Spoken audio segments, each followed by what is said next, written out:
फिल्मी हस्तियों की ज़िंदगी भी बड़ी कमाल की होती है। फिल्मी पर्दा ही उनका जीवन होता है और बड़े सितारों की ख्वाहिश होती है कि फिल्म सेट पर ही उनका देह गिर जाए। परंतु आज हम आपको ऐसे कलाकार गिनवाएंगे जो अपने किरदार के बाहर आजीवन निकल नहीं पाए या फिर आज भी उसी किरदार में जी रहे हैं। इस लिस्ट में सबसे ऊपर नाम आना चाहिए हम सब के चहीते कलाकार मुकेश खन्ना का। इसमें कोई शक नहीं कि मुकेश खन्ना हमारे पहले सुपर हीरो रह चुके थे, परंतु ये बात बहुत कम लोग जानते हैं कि उन्होंने शक्तिमान सीरियल भीष्म पितामह के किरदार को तोड़ने के लिए बनाई थी।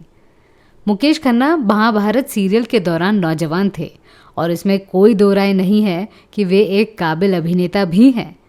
पर महाभारत सीरियल के कारण उन्हें प्रसिद्धि तो मिल गई, परंतु हीरो वाले किरदार उन्हें दोबारा नसीब नहीं हुए।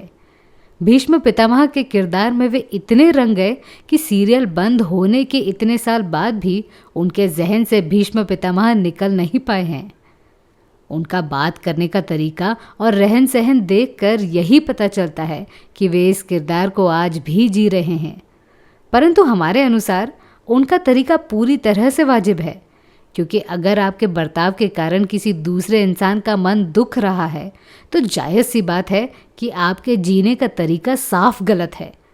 परंतु मुकेश खन्ना अपने ही रंग में रंगने वाले कलाकार हैं। भीष्म पितामह के किरदार ने उन्हें स्पष्ट और सीधी वाणी प्रदान की और ये उनका सौभाग्य है। मुकेश खन्ना के बाद नंबर आता है कबीर बेदी का। कबीर बेदी हैंडसम अभिनेताओं की सूची में सवार हुआ करते थे, परंतु जब से उन्होंने खलनायक वाले किरदार अपनाने शुरू कर दिए तब से उनका जीने का तरीका भी बदल गया। आपको तो पता ही है कि उन्होंने 4 शादियां करने का अद्भुत रिकॉर्ड बनाया है। अपने से आधी उम्र की लड़की से शादी करने के पीछे उनका इतना कहना है कि ज़िंदगी में तय किए गए तौर तरीकों पर विश्वास करते हुए समय बर्बाद करने से बेहतर है कि खुद की शर्तों पर जीवन का आनंद लिया जाए। किसी भी प्रकार की रूढ़िवादी परंपराओं को ना मानना उनके करियर की कुछ फिल्मों का प्रभाव मालूम पड़ता है। इसके बाद नंबर आता है राजकुमार साहब का। अब इन्हें परिचय की क्या ज़रूरत है। हम सबको पता है कि राजकुमार लोगों को जलील करने के लिए पहचाने जाते थे, परंतु वे शुरू से ऐसे बिल्कुल नहीं थे। मदर इंडिया में उनका किरदार देखा जाए तो पता चलता है कि वे एक साधारण कलाकार हुआ करते थे, परंतु बाद वाली फिल्मों में सिर्फ लेखकों की कृपा के कारण उनके सितारे चमकने लगे। ये कहना गलत नहीं होगा कि राजकुमार हमेशा से ही महान चरित्र कलाकार थे, पर चीज़ें तब बदलने लगी जब उनकी पैगाम और पाकीज़ा जैसी फिल्में लोगों के बीच लोकप्रिय हुई। उसमें खासपुर से लेखक ऐसे डायलॉग लिखते थे जो पाकीज़ा के इस डायलॉग से मैच करते हो। आपके पाँव देखे बहुत हसीन है, इन्हें जमीन पर मत उतारिएगा। इसके बाद राजकुमार का करियर कामयाबी के उस बिंदु तक पहुंचा जहां से खुद राजकुमार भी नीचे उतर नहीं पाए। वे फिल्मी डायलॉग अपने निजी जीवन में दोहराकर लोगों को जलील करते हुए घूमने लगे। रामानंद सागर जैसे सीधे साधे इंसान को जलील करने के बाद लोगों ने उन्हें अकड़ू पुकारना शुरू किया। इस बर्ताव का सीधा असर उनके बेटे पुरू राजकुमार के करियर पर पड़ा।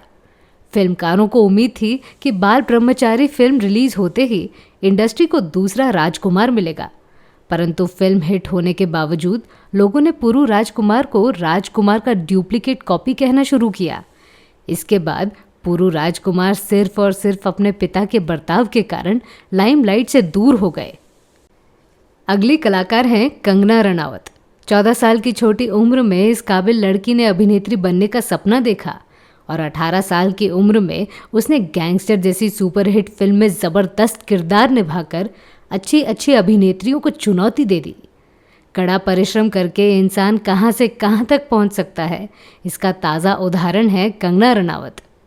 करीना, कटरीना और प्रियंका, इन 3 अभिनेत्रियों से कंगना रनावत एक कदम आगे थी। उन्हें सुपरस्टार अभिनेत्री का दर्जा तो मिला नहीं, पर हमारे हिसाब से आज की कोई भी अभिनेत्री कंगना रनावत जैसी एक्टिंग कर नहीं सकती। परंतु बात तब बिगड़ गई जब उनकी मणिकर्णिका फिल्म रिलीज हुई और वो अपने निजी जीवन में भी खुद को झांसी की रानी समझने लगी। मराठा सेनानी लक्ष्मीबाई का किरदार उनके जिस्म में इस कदर फिट हो गया कि उन्होंने भी राजकुमार जैसी गलती कर ली। असली आज़ादी 2014 में मिली, ये स्टेटमेंट देने के बाद कंगना का करियर ग्राफ बड़ी तेज़ी से नीचे गिर गया और आज भी ऊपर उठने का नाम नहीं ले रहा है। अगला नंबर है हमारे एवरग्रीन कलाकार देव आनंद साहब का। देव आनंद का करियर उस किरदार के साथ शुरू नहीं हुआ जिसे आपने कई सारी फिल्मों में एक जैसा देखा था।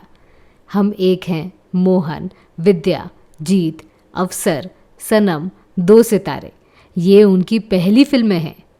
इनमें किसी भी फिल्म में देव आनंद की वो झलक नहीं दिखती।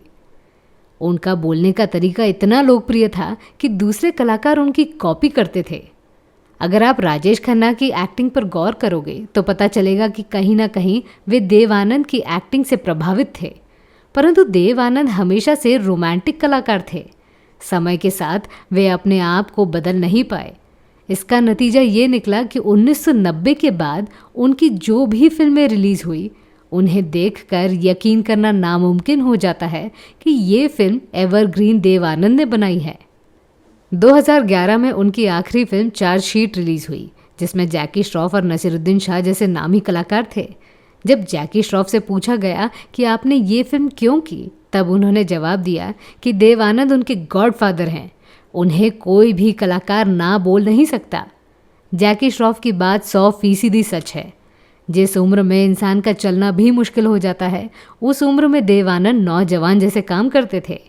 इस वजह से टेक्निकली फिल्म गलत बन रही है, ये बोलना किसी ने ज़रूरी नहीं समझा। यहाँ तक न्यूज़पेपर वाले भी उनकी इतनी रिस्पेक्ट करते थे कि उनकी गलत फिल्म के खिलाफ किसी ने भी उल्टा सीधा लिखा नहीं। इसीलिए देव आनंद को एवरग्रीन नामक उपाधि मिली हुई है। देव आनंद जैसी स्थिति राजेश खन्ना की हुई थी। उनकी आखिरी फिल्म देखकर दर्शकों ने कहना शुरू किया कि शायद राजेश खन्ना भूल गए हैं कि वे फिल्म जगत के पहले सुपरस्टार हुआ करते थे।